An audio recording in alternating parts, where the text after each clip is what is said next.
Bueno, nos vamos ahora a Brasil. Nos vamos a Brasil. Nosotros sonreímos, yo les cuento. Porque ya estamos viendo la previa. Estamos viendo la previa y lo vemos a Gustavo Segre y a Sofi. ¿Sofi es atrás? Sí, en su Yo camita. ya me sé los nombres de los gatos de Gustavo, me encanta. En su camita, Sofi y la para vemos a Argentina. Sofi atrás. Exacto, mirando a cámara, Que Sofi. siempre elige el lado argentino, ¿eh? Exacto, la banderita argentina. Le tira a Sofi. Cuando podía ir al lado brasileño, que también ahí tiene otro lugar para acostarse. Ahí está Sofi. Hola, Gustavo, ¿cómo estás? Tan linda. Buen día, Pablo, buen día, Caro, buen día a todos, buen domingo para todos los argentinos. Bien, Sofi hace parte de la escenografía, ya te diría. Yo le pongo a la mañana el almohadoncito y los tenemos desparramados también, ¿eh? Está Chucky por aquí, Manu también anda dando vueltas. Pero Sofi es la que ocupa todas las atenciones. Exacto. Aquí en los domingos a la mañana. Y del lado argentino, y vos sabés, Pablo, que antes yo no prestaba atención, colocaba las banderas de cualquier forma, hasta que una persona de Cancillería, el protocolo y ceremonial, me dijo, no, la bandera argentina va a tu derecha. Bueno, exacto. Claro, es el lado más importante ahí del está. derecho, siempre, en Exacto. protocolo y ceremonial. A la derecha, la Argentina, y a la izquierda, la brasileña, donde Seguro que Gustavo si está muy salís para un agradecido. medio brasileño vas a cambiarlo. La cambio, no, argentino. Bueno. La cuna es nuestra. Ahí te quería ver dónde estaba. La Quería ver cuna dónde es estaba tu nuestra. corazón. Mirá, es fácil, Caro, de saber dónde está el corazón de cualquiera. Vos le preguntás, cuando juega el fútbol Argentina y Brasil, ¿De qué ¿Para lado? quién hinchás? ¿quién está? Claro. Ahí, no hay duda. Ese no es hay determinante. duda. Ese es determinante. Sí, Bueno, Ahí va. Gustavo, ¿cómo estamos? Porque sigue el número de contagios muy alto, siguen insistiendo con abrir, y vemos que los números están bravos, que la economía está brava. ¿Cuál es el panorama general del país, más allá de San Pablo y de Río de Janeiro? Mira, en general el virus está mutando, está transfiriendo su aumento en los contagios y en los fallecimientos para otras regiones. Yo te diría que San Pablo y Río de Janeiro, que continúan siendo los dos lugares con mayor cantidad de contagios y muertos, están en un plató, como le dicen acá, en una meseta. Ahora el problema está en el sur de Brasil y en el centro-oeste, Mato Grosso do Sul, el propio Distrito Federal, Brasilia, Goiás. Y eso se observa en la cantidad, en el crecimiento de los fallecidos en el mes de junio. Mientras que en el norte, que al principio era todas las noticias malas, venían de Ceará, Fortaleza, Amazonas, Río Grande do Norte, en este momento el crecimiento está en el 34% de los fallecidos. Y vos fíjate que en el centro-este llegan a 191% en junio. Entonces claramente se observa que esto va migrando. ¿Por qué San Pablo y Río de Janeiro insisten con la apertura? Y la explicación es bastante simple de entender. Primero porque observan que a lo largo de las últimas 6 semanas la cantidad de fallecidos en Brasil en promedio general se mantiene estable en los números absolutos. Y esto genera que en este momento, donde tenemos actualizando 64.365 fallecidos en total, siendo 1.111 en las últimas 24 horas, esto ocurre cuando hay 1.578.376 contagios. Pero semanalmente los mismos fallecidos en números absolutos se daba cuando Brasil tenía 368.000 contagios.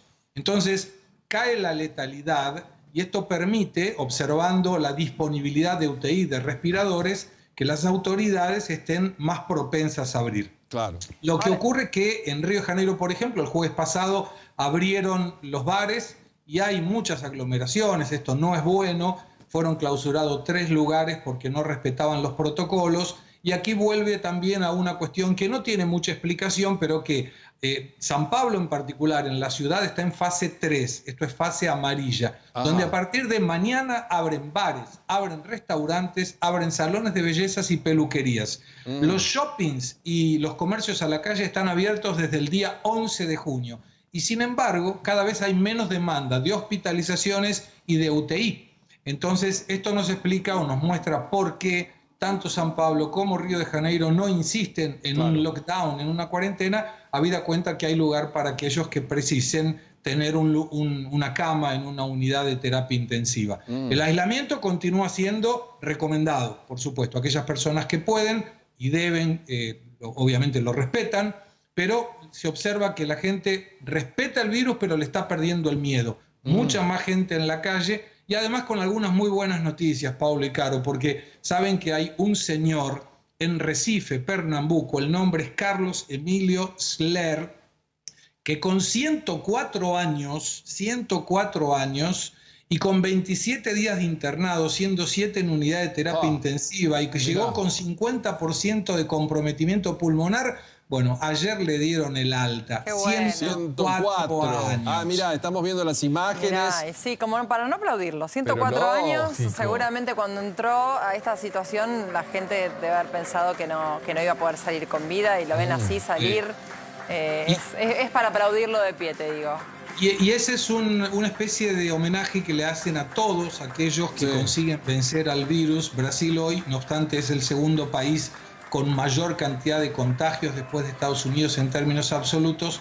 Es el primer país en porcentaje de recuperados sobre la cantidad de contagios. Ahora, entonces hay que mencionar también las buenas noticias, porque si no, estamos siempre contando muertos y eso es realmente muy triste. Ahora, Gustavo, la revista The Economist, que nos pegó a todos en Latinoamérica, pero con bastante razón, a mi entender, en muchos aspectos, habló de Argentina como que ya estamos en default y estamos con una espiral inflacionario que puede terminar bastante arriba. De Brasil dijo que estaba peleando con Estados Unidos a ver quién había manejado peor el tema de la pandemia.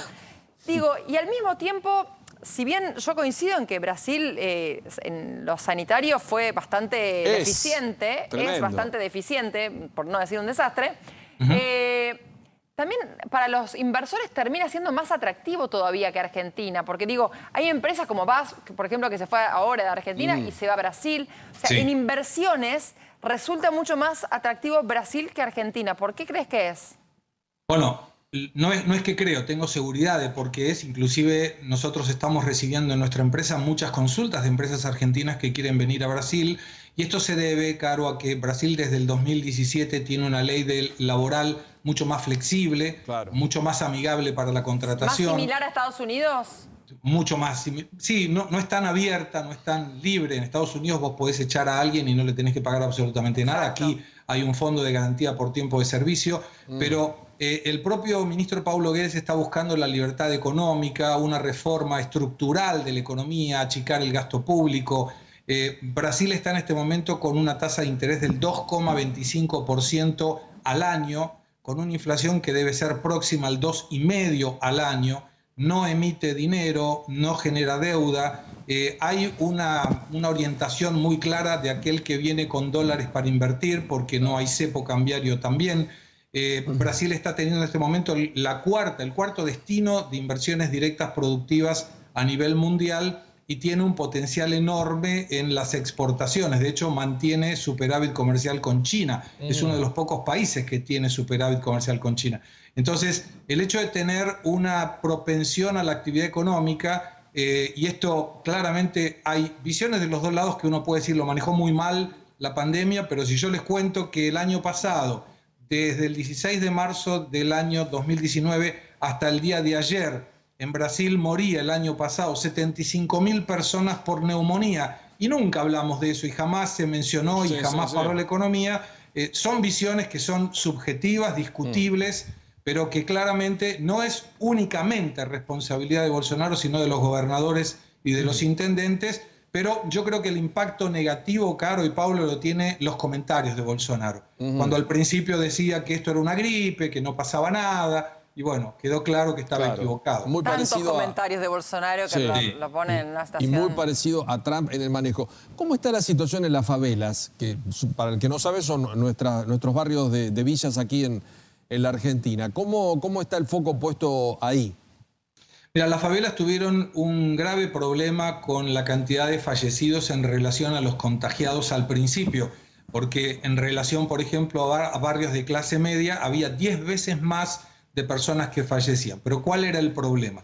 Brasil tiene 13.600.000 personas viviendo en favelas. Es el 6,6% de la población aproximadamente. En Río de Janeiro y en San Pablo son los lugares con mayor cantidad de población en favelas.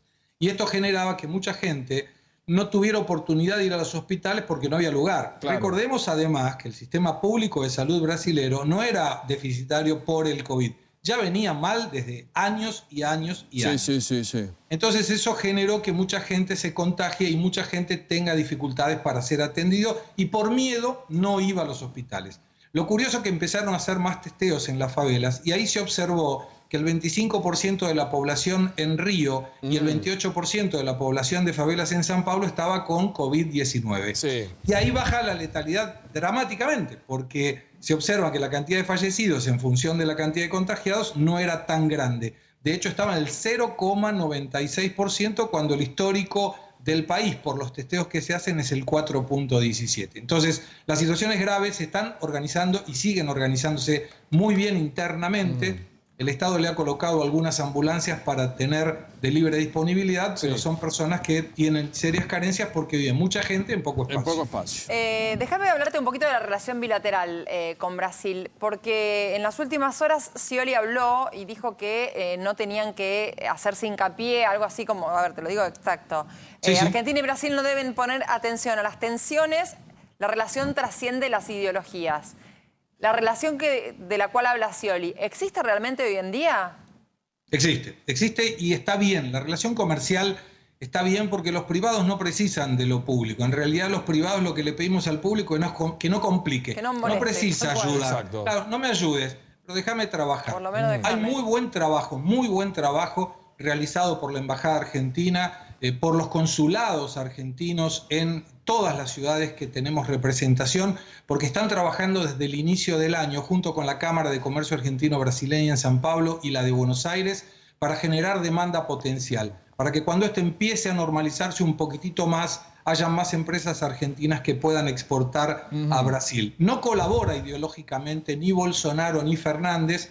Recordemos que nuestro presidente habló muy mal de la justicia brasilera, elogió mucho a Lula, que claramente es el antagonismo del dijo que lo extrañaba, Lula, Chávez, o sea... A Chávez, claro. Eso no ayudó, eso la verdad que no colaboró. Pero de cualquier manera, todos los presidentes y los representantes de ellos en estas negociaciones son meros utilizados en el momento de negociar. En 4 años puede cambiar la gente y las relaciones entre los países debe continuar. Exacto, somos socios estratégicos, somos vecinos y tenemos una dependencia, nosotros muy importante desde lo económico con Brasil. Gustavo, te llevo otra vez al tema de los bares y todo esto que vos planteaste.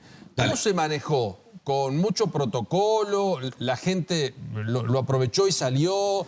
¿No tuvieron tanto movimiento? ¿Cómo fue esto? En Río de Janeiro, que ya abrieron los bares desde el jueves pasado, hubo mucha aglomeración. Esto no fue bueno. Hay que verificar después si esto impacta en la cantidad de contagios, obviamente. No se respetaron en varios lugares la utilización de máscaras, que es una determinación municipal y que tiene multa a quien no lo usa. Pero era como que la gente estaba desesperada por salir, desesperada por interactuar con otras personas en un mismo ámbito. Brasil utiliza mucho el tema del bar, lo que sería la salida luego del trabajo. Entonces era una manera de sentirse de una forma más normal o más tradicional de cómo se venía haciendo. En relación a San Pablo, lo sabremos mañana. El protocolo sanitario determina que la ocupación de bares y restaurantes tiene que ser al 40% máximo, con distanciamiento social, con muchos protocolos de salud en relación a utilización de barbijo, en la utilización de alcohol en gel, lavar las manos, por supuesto, y medir temperatura en el inicio cuando la persona ingresa. El próximo domingo te cuento si en la semana realmente esto se cumplió. Exacto, ojalá que sí, porque siempre es una ventana, un escape, pero con los problemas lógicos. Yo anoche hablaba con Carlos Montero, hace una semana nos contaba Miami, playa, movimiento. Anoche nos contaba, volvemos para atrás y tenemos que cerrar.